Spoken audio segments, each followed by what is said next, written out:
جشن عید میلاد النبی صلی اللہ علیہ وآلہ وسلم انتہائی جوش و خروش اور عقیدت و احترام کے ساتھ منایا گیا۔ عید میلاد النبی صلی اللہ علیہ وآلہ وسلم کا مرکزی جلوس غلہ منڈی سے برآمد ہوا۔ بعد ازاں جلسہ تقسیم انعامات منعقد ہوا، جس میں مرکزی صدر میلاد کمیٹی پیر غلام قطب الدین پانی پت، جنرل سیکرٹری راؤ قمر دین، پروگرام آرگنائزر راؤ عظمت اللہ کی طرف سے حسن قرأت، نعت خوانی، تقریری مقابلہ جات میں فرسٹ، سیکنڈ اور تھرڈ پوزیشن حاصل کرنے والے طلباء و طالبات میں انعامات تقسیم کیے گئے۔ مرکزی میلاد کمیٹی کی طرف سے عبد المجید نوری ایوارڈ، صدر غلہ منڈی راؤ رفاقت علی خان، تاجر خدمات صدر ڈسٹرکٹ پریس کلب حسن عباس بخاری کو صحافتی خدمات پر ایوارڈ دیا گیا۔ صدر پریس کلب وقار فرید جگنو، سینئر صحافی ملک بشیر، اے ڈی شاہد، وارث علی شاہ، طاہر فرید، راؤ آفاق، پیر طارق چشتی، حیدر علی شاہ، افتخار احمد بھٹی، سید نسیم عسکری،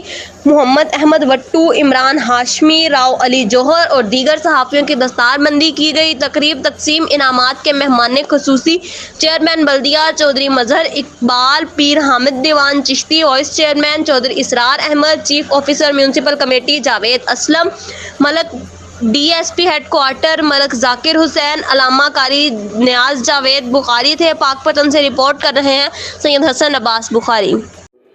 خواتین فوری متوجہ ہوں، لاہور کی ایک نجی کمپنی کو ملک بھر سے فیلڈ ورک کے لیے پڑھی لکھی بے روزگار خواتین کی فوری ضرورت ہے۔ یہ ڈیوٹی آپ کے علاقہ میں بھی ہو سکتی ہے۔